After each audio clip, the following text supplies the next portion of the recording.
ଆଜିକା ରାତିକାର ଗୋଟେ ଭିଡ଼ିଓ ମୁଁ ଆପଣଙ୍କୁ ଗୋଟେ ଅପଲୋଡ଼ କରି ଛାଡ଼ୁଛି, ଦେଖନ୍ତୁ ଭଲସେ। ଆଜିକାର ମହତ୍ତ୍ୱପୂର୍ଣ୍ଣ ଭିଡ଼ିଓଟେ, ବହୁତ ଭଲ ଭିଡ଼ିଓଟେ, ଭଲସେ ଦେଖନ୍ତୁ। ଆଜିକାର ଭିଡ଼ିଓ ହେଉଛି ଗୋଟେ ମାଛ ବିଷୟରେ। ମାଛ ଯେଉଁଟା ଆମେ ଖାଉ, ଜାଣିଛନ୍ତି ତ, ମାଛ ସେଗୁଡ଼ା ରଖିବା ସବୁ ଭିତରେ। ତା ଭିତରେ ଗୋଟେ ମୋ ମନ କ'ଣ କହିଲା ଯେ ଆମେ ମଣିଷମାନେ ସବୁବେଳେ ତ ମାଛ ଖାଉଛେ, ମାଛ ସିନା ଖାଉଛେ, ମାରା ହେଉଛୁ, ତାପରେ ଖାଉଛେ ଆମେ ତାକୁ ଧରିକି, କିନ୍ତୁ କେବେ ତ ମାଛ ଜୀବନ ତ ଆମେ ବଞ୍ଚେଇଛି କି ଜୀବନ? ମୁଁ ବଞ୍ଚେଇଛି, ଆପଣମାନେ ବଞ୍ଚେଇଥିବେ ମଝିରେ ଜାଣିପାରୁନଥିବେ, କିନ୍ତୁ ସତର କଥା ଜୀବନ ବଞ୍ଚା ହେଇଛି। ମୁଁ ଆକ୍ଚୁଆଲି ମାଛ ମାର୍କେଟ ଯାଇଥିଲି, ତୁଡ଼ି ମାଛ ଜାଣିଛି, ଯେଉଁ ଓଡ଼ିଆରେ କୁହାଯାଏ ତୁଡ଼ି ମାଛ ପାଇଗଲି। ଦେଖିଲା ବେଳକୁ ସେଥିରୁ ଦୁଇଟା କ'ଣ ବଞ୍ଚିଥିଲା, ମାନେ ପକଲେ ମରିଲା, ସବୁ ବୁଢ଼ା ମରିଲା। ପାଖାପାଖି ସେଇଠି 2 କେଜି 2.5 କେଜି ପଡ଼ିଥିଲା, ତା ଭିତରୁ 2 ପିସ୍ ଟିକେ ହଲଚଲ ହେଲା ବୋଲି ମୁଁ ତାକୁ ମାନେ ଭାବିଲି କି ନା ତାକୁ ମୁଁ ଟାଙ୍କି ରଖିଦେବି। ମୋ ଘରେ ଏକରମ ଟାଙ୍କି ଅଛି, ତା ଭିତରେ ରଖିଦେବି ବୋଲି ଭାବିଲି। ତ ତାଙ୍କ ପାଖରେ କରି ମୁଁ 30 ଟଙ୍କାରେ 2ଟା କିଣିଲି। ପୁରା ଦରମ ଲାଗିଥିଲେ। ଏଇଟା ପାଖାପାଖି ହେଲାଣି 4-5 ଦିନ ହେଇଗଲାଣି, ଅଲରେଡ଼ି ମୁଁ ଆଣି ସାରିଲିଣି।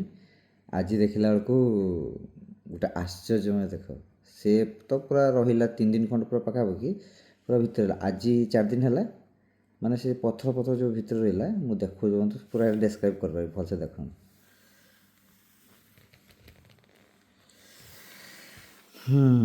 ହେ ଦେଖନ୍ତୁ, ତୁଡ଼ି ମାଛ 2ଟା ଆଣିଥିଲି। 2ଟାରେ ଦେଖନ୍ତୁ ଗୋଟେ ତୁଡ଼ି ମାଛଟା ଦେଖନ୍ତୁ, ବନ୍ତୁଡ଼ି ଯେଉଁଟା କୁହନ୍ତି, ଦେଖନ୍ତୁ ତା ନାକଟା ଦେଖନ୍ତୁ କେତେ ସୁନ୍ଦର, ତା ନାକଟା କେତେ ସୁନ୍ଦର ଭଳିଆ ହେଇଛି। ମୋଡ଼ୁଛି ଦେଖିଲେ, ସେ ଏକ୍ଚୁଆଲି ଆ ଭିତରେ ସବୁ ଯେତିକି ସବୁ ପଥର ସବୁ ନାହିଁ କି ମାଛ ସବୁ, ତା ଭିତରେ ସବୁ ଲୁଚିକି ରହିଲେ, ବୁଝିଲେ, ଟୋଟାଲି ପୁରା ଲୁଚିକି ରହିଲେ। 4 ଦିନ ପରେ ସେ ଏବେ ବାହାରିଲା। ମୁଁ ଆଜି ବସିଛି ଆସି ଏଠି, ମୁଁ ଆସିକି ଦେଖନ୍ତୁ ଏଠି ବସିଛି ହେଲା, କ୍ୟାମେରାଟାକୁ ବି ଭଲସେ ଦେଖ। ମୁଁ ଆସିକି ଏଠି ବସିଗଲି, ବସିଲା ଭିତରେ ଦେଖିଲା ବେଳକୁ ସେ ତୁଡ଼ି ମାଛଟା ବାହାରିଛି। ସିଏ ଆସିକି ଅଲରେଡ଼ି ପୁରା ମୋ ପାଖରେ ଖେଳି ହେଉଛି, କି କାଚ ପାଖରେ, ଏ କାଚ ପାଖରେ ସେ ଖେଳି ହେଉଛି ପୁରା। ଦେଖନ୍ତୁ ସେ କଡ଼ରେ ବି ଅଛି, ଏବେ ଦେଖିକି ଭଲସେ ଦେଖନ୍ତୁ, ସେ ପୁରା ଆସିଛି, ତା ଆକ୍ଟିଭିଟି ବଢ଼ିଆ ଅଛି। ସେ ଏତେ ସୁନ୍ଦର ଲାଗୁଛି ତା ଭିତରେ ପାଣି ଭିତରେ। ମୁଁ ବଞ୍ଚିଲା ତୁଡ଼ିକୁ ପାଣି ଭିତରେ କେବେ ଦେଖିନାହିଁ, ତ କାଚ ଜାର୍ ଭିତରେ ଗୋଟେ ଏକରମଟା ମୋର ଯେ ଅଛି, ସେ ସେଥିରେ ଏତେ ସୁନ୍ଦର ଲାଗୁଛି କହିବ। ଆଉ ଗୋଟେ ମାଛଟେ ମୋର ବହୁତ ଦିନ ପହଞ୍ଚିଲା, ଏଇଟା ହେଉଛି ମେଲ୍ଟା, ଅଣ୍ଡିଆଟା। ଏଇଟା ହେଉଛି ଫାୟାର ଟେଟ୍ରାଗନ୍, ଯେଉଁଟାକି ଏକରମ ଭିତରେ ଆମେ ରଖୁଛୁ, ଆମାଜନ୍ ନଦୀର ମାଛଟେ। ସେଟା ଆଣି ରଖିଥିଲି। ସେଇଟା ପୁରା একদম ନିଅନ୍ କଲର୍, ସେ ରାଗିଯିବ ମାନେ ଆଗ୍ରେସିଭ୍ ହେଲେ ନିଅନ୍ ହେଇଯିବ। ଆଉ ବହୁତ ଏଗ୍ରେସିଭ୍ ମାଛ, ବୁଝିଲେ କି। ଦେଖିବି ତୁମ ସିଏ ବି ବହୁତ ଦିନ ରହିଲାଣି, ବହୁତ ମାନେ 2 ବର୍ଷ ହେଲା ରହିଲାଣି, ଯେଉଁଟାକି ନୂଆ ଘରଠୁ ଷ୍ଟାର୍ଟିଂ ହେଲା। ଛୋଟ ଟାଙ୍କି ବଡ଼ ଟାଙ୍କି ମାନେ ସିଏ କେତେ ଆଗ୍ରେସିଭ୍ ଦେଖନ୍ତୁ, ସେ କ'ଣ ଆସିକି କିନ୍ତୁ ଫଟଫଟ ଟାଙ୍କି ଦେଖନ୍ତୁ। ମୁଁ ଟିକେ ହାତ ଦେବି ହେଲା, ସେ କେବେ ହେବ ଦେଖନ୍ତୁ, ଦେଖୁଛନ୍ତି ତ ସେ କେବେ ହେବ, ଦେଖୁଛନ୍ତି ନା ତା ଆକ୍ଟିଭିଟି ଏଇଭଳିଆ। ସେ ରାଗିଉଛି ହେଲା କି, ଦେଖନ୍ତୁ ତା ନିଅନ୍ କଲର୍ ଦେଖୁଛନ୍ତି କେତେ ସୁନ୍ଦର ଭାବରେ ବାହାରୁଛି ତାର ପୁରା ଫାୟାର ମାଛ। ଦେଖନ୍ତୁ ମୁହଁଟା ଦେଖନ୍ତୁ, ପୁରା ତାର ହେଇ ଦେଖନ୍ତୁ, ପୁରା ଫାୟାର ମାଛ ଗୁଡ଼ା ଦେଖାଉନି, ହେ ଦେଖନ୍ତୁ ଖତରା ହେଇଛି ମାଛଟା। ଓହୋ କେତେ ସୁନ୍ଦର ଲାଗୁଛି ନା ମାଛରେ, ଦେଖିଲେ।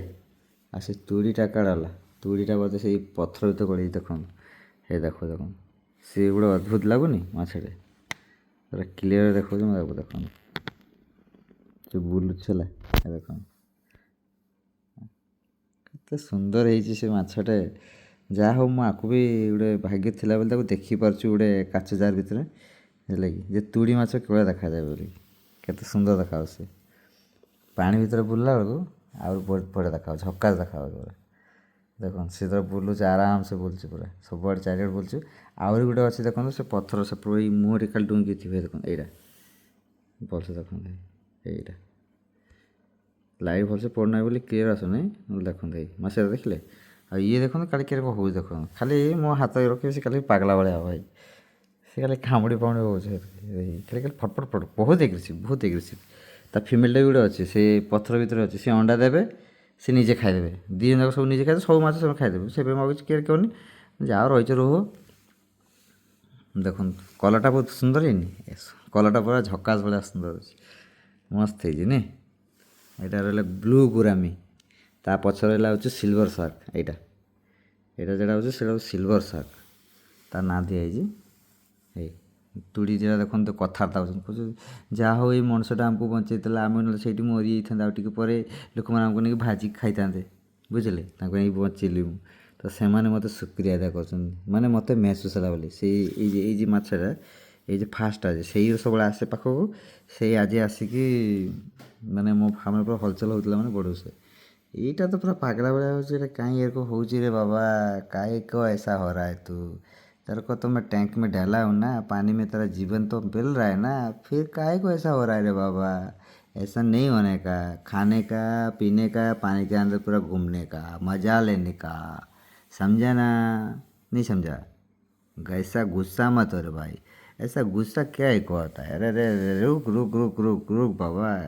तू तो उफ उफ, तेरा कलर के बड़ा मस्त है बाबा। तेरा कलर, तेरा बॉडी का जो कलर जो नियॉन कलर निकल रहा है ना बाबा, तू एकदम झकास दिख रहा है, झकास, पूरा झकास दिख रहा है। तेरा कलर एकदम नंबर है वन है बाबा, नंबर वन। ए बाबा चुप हो जाने अरे बाबा।